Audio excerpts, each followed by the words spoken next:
Supporting the Austrian Grand Prix, round 3 of the Porsche Super Cup from the A1 ring at Spielberg. The world's fastest one-make championship returns to scintillating form in front of the Austrian crowd.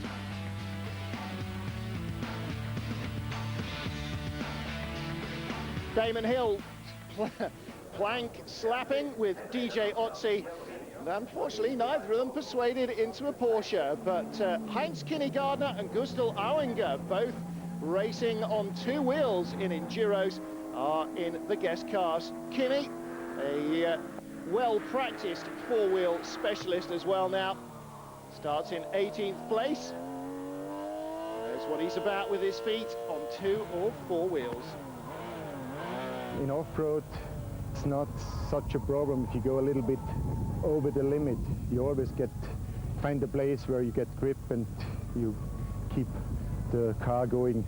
But here, as soon as it starts sliding, you have to know all these tricks from those guys, you know. And this is, I have quite a lot of friends from Niki Lauda, Gerhard Berger. Everybody was giving me advices, but they are wrong, I tell you.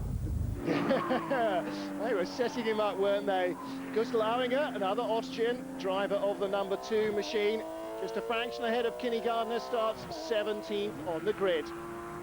Well, up to the meaty end, 3rd on the grid, Timo Bernhard in the number 20 machine. His time 1:37.758. Marco Werner 1:37.442, and Werner takes 2nd spot in qualifying. I'm very happy I can stay in the first row with my teammates, that we have a good row with the silver line. And yeah, we will see that we make point for the championship. That is very important for us. We have not so lucky in the first races. And his teammate is local hero, Austria's Philipp Peter, looking worriedly at the sky, but he didn't need to worry. 1:37.301, 0.14 of a second clear of the field. He's on pole position.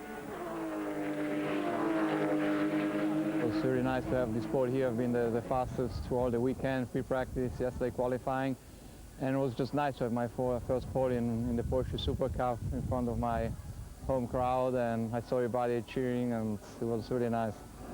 Well, the team offering their congratulations along with those of everybody else in the place. Philipp Peter then starting on pole position, fully recovered from that concussion in race 1. Marco Werner, his teammate, alongside him. Then Timo Bernhard and Stefan Ortelli on row 2, ahead of Christoph Bouchou and Alessandro Zampedri. All the regulars up front and personal. I think the line where I am now is pretty clean, but the problem is I'm on the outside for the first corner, so we have to see. It'll be really tough and really it'll be interesting in the first 2 corners, and I think if I survive them, it'll be a good race. Cabot's pit crew looking for some good results here. Away from the start then, everybody sits back on their haunches. Marcel Thiemann squeezing Marco Seifried towards the pit wall there, as Philipp Peter leads with Marco Werner, the 2nd silver car, in 2nd place. Timo Bernhard in 3rd, gets safely through turn 1. Looking back from Werner, there is Bernhard in 3rd spot. But as ever at turn 1 in Austria, somebody's in trouble. Oh dear, it's Kinney. The KTM hero restarts, and it looks like somebody helped him on his way. Peter running wide into the gravel at turn 2. The race leader and pole position man drops down to the bottom end of the top 10. Marco Werner, his teammate, leads from Thiemann in 2nd place. Great shot down the inside as Alexander Davidson tags Christoph Bouchou. Wolf Hensler spins, Alex Zampedri and Marcel Thiemann also make contact. Almost everybody in some way involved there, and Olaf Mantai shaking his head on the pit wall. Wolf Hensler rejoins Bouchou and Davidson, the only 2 who don't finally get restarted. Cyril Sauvage, number 19, and Ratch there with, ooh dear, tyre smoke. A spin there as Rash has his tyre let go finally. Marcel Thiemann trying hard down the inside. Can't get through there in the number 4. Xavier Pompidou right behind him. Zampedri has gone off. This is Philip Peter heading back to the pits with severe damage from that right rear puncture. Safety car board. Well, they survived the first corner, but carnage around the rest of the first lap. Marco Werner, Timo Bernhardt and Stefan Ortelli, your 1, 2, 3. Philip Peter's car getting some intensive bodywork as it has a new tyre readied, and Rasch being towed off into the pit lane. Philip Peter heads back out. Who knows what he'll be able to manage. Safety car pulls in. Away they go, racing under green flags once more. Marco Werner leading then. Seyfried diving inside Sauvage for 4th place at turn 2. Sauvage forced out wide, passed by Thiemann and his teammate Pompidou. And Marcel Thiemann, the one who's on the move now, trying to come down past Seyfried. Manages to do so before they get to the Jochen Rindt curve. Seyfried defends, goes in deep. Thiemann fighting back. That's the Gosser curve.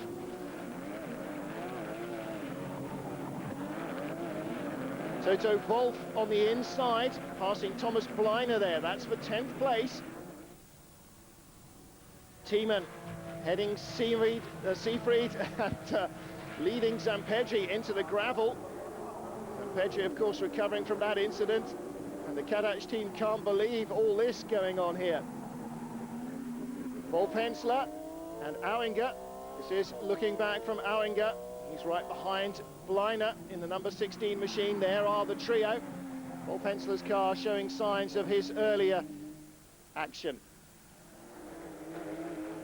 Hensler closing in towards the Jochen Rindt curve. Oh dear, contact, spins out Auinger. Well, Kindergartner gyrated early on. Auinger now off in the gravel.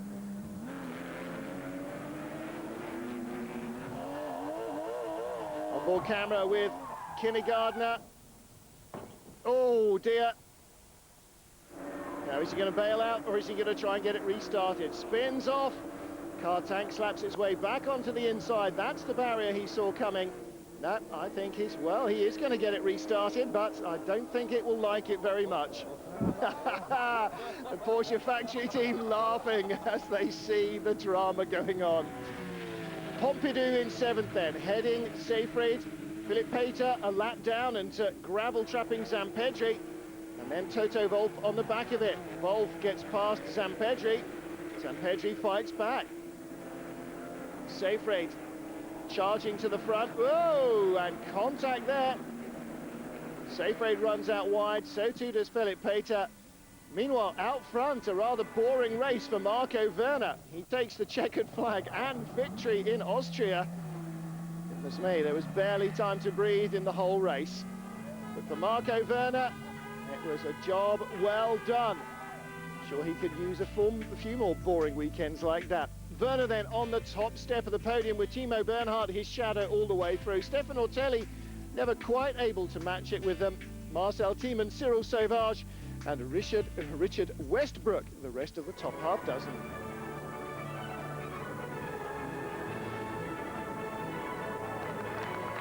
So Werner's team applauds him. A normal start, not a best start, and Philip have a very good start. And then him have a mistake on the brake, and then I'm in front and have no problem. I have a fantastic car and a good race, and that was all. Well, pretty impressive day's action from Werner. Stefan Ortelli hanging on there to the championship lead and easing away from Zampedri. Bernhardt closing on the Italian. Marco Werner now up to 4th place ahead of Wolf Hensler and Marcel Thiemann. And Kenny Gardner, well, he knows how to handle a two-wheel machine at least.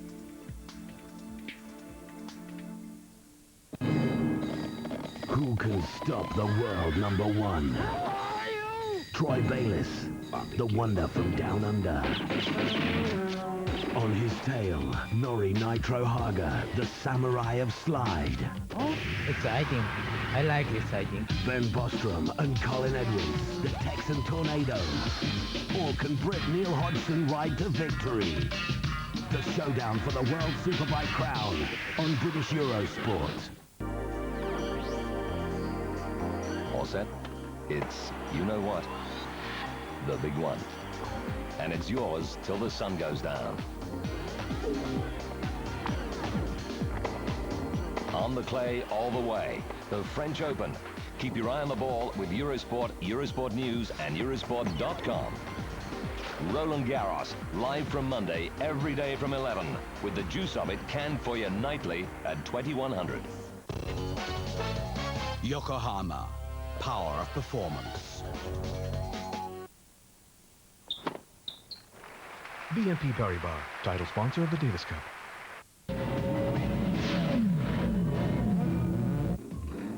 Opening weekend of the Ferrari Historic Challenge for 2002, and where better to see fabulous racing cars than a fabulous circuit, the awesome Spa-Francorchamps.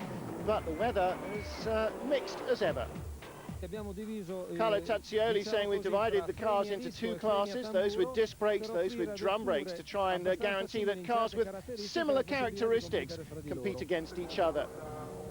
The cars come from a variety of different racing eras, the oldest from 1932, Scuderia Ferrari, ex-Nuvolari, Alfa Romeo, driven by Robert Fink. But the weather, one of the biggest factors. William Binney, in the two disc brake sports car races, snatched second place in his 312 PB in one of them. John Bosch took victory in both races though in his 512M. So John Bosch with the more modern machinery dominating, William Binney taking two second places, Peter Hardman getting third place in race 2, Thomas Boucher, top Maserati driver in race 1. This is race 1 start in the drum brake category. This is the real crowd filler, track filler and crowd pleaser. Red Maserati 250F is Thomas Boucher, number 21, and the 6CM Maserati of Steven Svolvok. Boucher leading early on, and the Maserati early into retirement as Thomas Boucher heads on in the 250F. Well, second place was William Binney, Carlos Monteverdi in the Testarossa in third place as they head off for their second race in a wet track. Maserati 300S of William Binney straight into the lead. Oldest car in the race is the Alfa P3, Robert Fink, giving chase where power is not quite so much of a problem. Thomas Boucher heading out of the action. Maserati 300S of Peter Wunsch. That's got to hurt in the car and in the wallet. Leader pulling away, all but the pesky Alfa still chasing. Glorious sights and sounds of exotic machinery at Spa-Francorchamps. Well, the weather never seems to dampen historic racing enthusiasts' fervour. Robert Fink receives congratulations from the race winner, William Binney. So there's the result in the drum brake categories. Maseratis very much to the fore in all the drum brake races.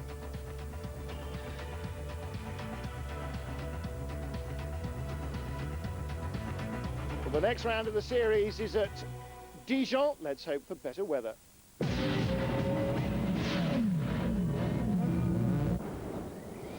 On to Fougères in France, in Brittany, in fact, for round 1 of the European Supermotard Championship. And this, for those of you who haven't seen it before, is like rallycross on 2 wheels. Part sealed surface, part loose surface. We're heading off into the first of the finals. Thierry van den Bosch, the reigning European champion of 2000, leading from Boris Chambon, the Frenchman. Number 1 out front, Eddie Sale struggling to hold on in the battle for third place with Klaus Kinnegartner. There he is now, making third his own. Eddie Sale, the Belgian, the reigning champion, in 4th spot. But out front, it's Thierry van den Bosch and Boris Chambon all the way, and van den Bosch holds on. He said, made a good start, got an early lead, but I knew that Chambon was very strong here. Same as 2 years ago, if you make a little mistake, he'll take advantage of it. So I was very careful and managed to hold on. I've got to concentrate now on race 2. Kinney Gardner taking 3rd place. So KTM's 1st and 3rd with Van den Bosch and Kinney Gardner. Boris Chambon breaking up the result there.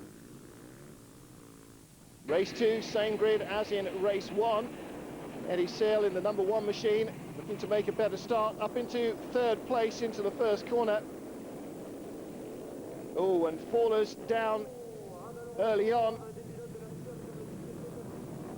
Thierry Van den Bosch leading. Chambon in 2nd place. Kinney Gardner in 3rd spot, but dropping back already. Eddie Searle in 4th, and Daniel Kunzel in 5th spot. But soon, it's just about the lead pair. Problems, though, for the number 5 machine. He's out of action. That's William Rubio, the Frenchman. Chambon out on his own. Where is Van den Bosch? He's walking back in. Broken engine on the KTM, so Chambon wins. It was the same start as in race 1. I tried to get past him a couple of times, says Chambon. That didn't work. I knew that I was quicker on the gravel, so I tried to push it a little bit there, but I made a mistake and slid off. I managed to get up quickly, stayed in front of Kinney Gardner, and there I saw Thierry was standing on the side of the track, so I guess he must have had a problem. That's a shame, but somehow that's what happens in motorsport. Very happy for my team, but we worked very hard and glad to get a win out of it. Justement pour pas que Kinney Gardner me revienne dessus. Et puis c'est vrai que en passant j'ai vu Thierry arrêter au bord de la terre, donc je pense qu'il a eu un problème. So Chambon the winner, Kinney Gardner 2nd, and Eric Delanoy in 3rd spot. Well, that's how they are at the end of the first round. Chambon ahead in the series. Join us for more action after the break.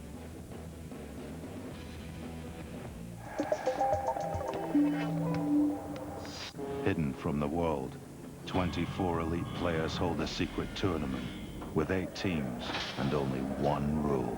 First ball wins.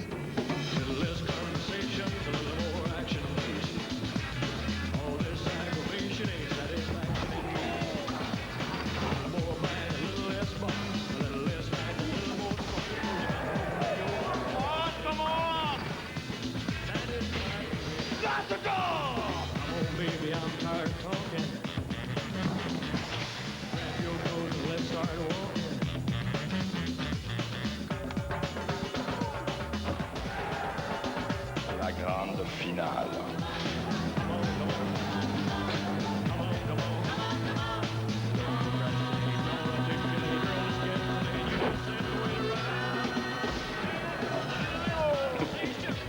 The losers go home. Bye-bye.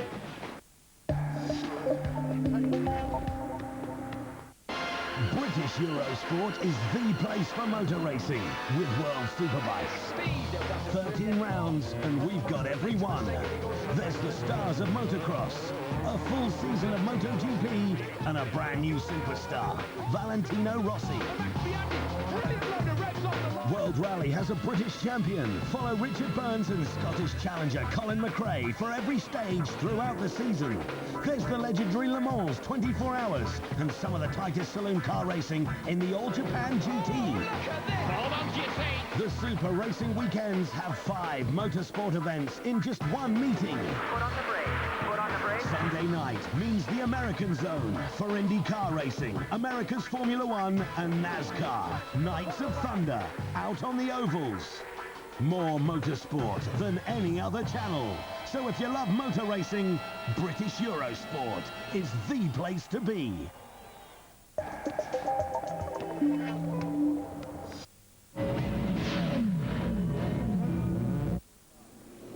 FIA Sports Car Round 3 at Brno, and the domes on the front of the grid.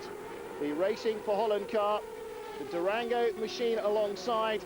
Didier Cottaz in number 13, also having a look for the lead into the first corner. And then the SR2 cars coming through in this rather thin grid in the Czech Republic. The black and white checked Judd Dome has 20-year-old Val Hillebrand at the helm. Didier Cottaz in the Courage, also with its Judd V10. Both cars using this race as a warm-up for Le Mans. In the SR2 class, plenty of action further back.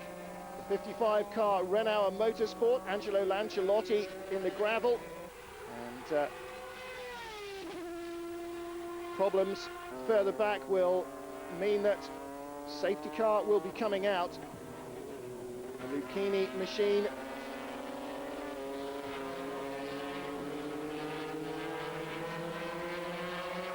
Car number 52 moving out into the lead of the SR2 category. Racing for Holland car Val Hillebrand. Jan Lammers, of course, this is his team. He's in the pits. And Hillebrand coming in. This is a 2-hour, 30-minute race. And only during the pit stops did they lose the lead in the Racing for Holland car. Lap 45. They're back in front as Didier Cottaz brings the Courage Judd in for its second pit stop. He rejoins in second place. Battle here as Mauro Baldi moves up into third spot. Overtakes Battaglini in the 21 car. Well, Jan Lammers slowing down between laps 62 and 72, picking up the pace a little towards the end. Whatever the all-Dutch lineup was the dominant force of the weekend. And the Dome Judd Racing for Holland entry takes its second international victory. Cottaz and Boris de Richebourg closing towards the end once more, but not able to catch Jan Lammers when he turned up the speed. And so Val Hillebrand and Jan Lammers leading the series from Cottaz and de Richebourg. Olivier Beretta in fifth spot, ahead of Jean-Christophe Bouillon. So Lammers, the old stager, and young Hillebrand, the dominant force in Brno.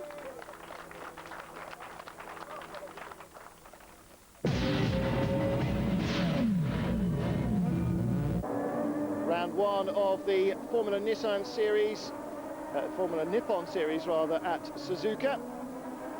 Ralph Furman on the front of the grid with Yuichi Wakisaka from the outside of the front row, losing ground right from the word go.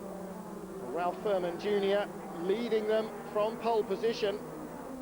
Satoshi Motoyama moves up from 5th to 2nd place into the first corner. And then Tsuchiya and Ryo Michigami. Motoyama, defending champion, in trouble, heading for the pits on lap 13 when he was in 2nd place. But then a gearbox problem hampering the Xbox car. Ralph Furman in the bright, dry and sunny conditions, running away from pole position to claim the first race of the season, his career 4th Formula Nippon victory, and after a couple of very lean years, glad to be back in winner's circle.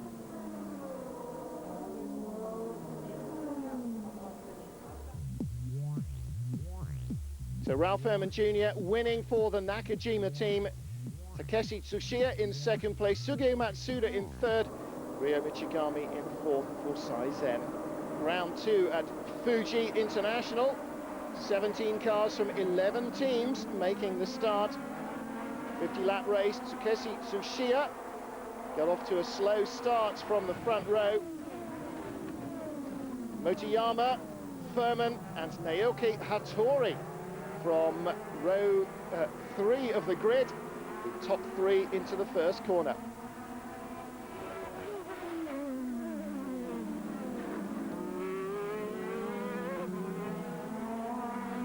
Next major incident, lap 16, Naoki Hattori with Motoyama. And the most bizarre incident, the car out of control from way back. Hattori will look at that video and thank his lucky stars he's still alive to do so. Well, Seimi Kageyama out of the car and in one piece. No gearbox problems for Motoyama this time round, leading all the way through from pole position to victory, as Ralph Furman did in the opening race of the season. His first of the season, his 12th in his Formula Nippon career. Ralph Furman in the Nakajima car in second place, Yuichi Wakisaka in third spot at the line.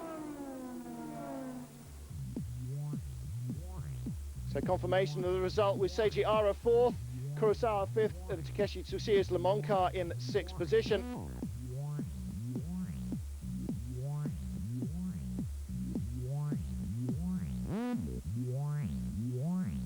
Round three at Mine with Motoyama again on top. That means that Motoyama is starting to build ahead of steam, easing just ahead of Ralph Furman, the leader after, or they were joint leaders after round two. Tsushiya in third from Matsuda. Well, early days yet in the Formula Nippon Championship, but certainly we're looking at a potential winner in Motoyama.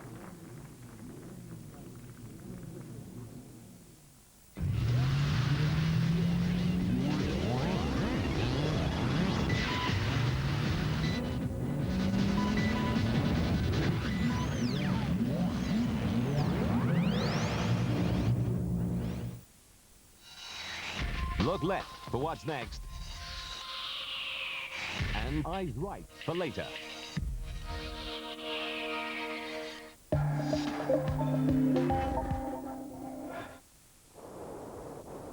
Listen.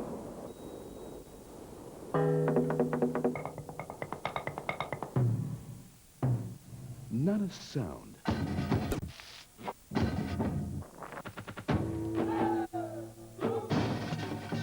Not a beat.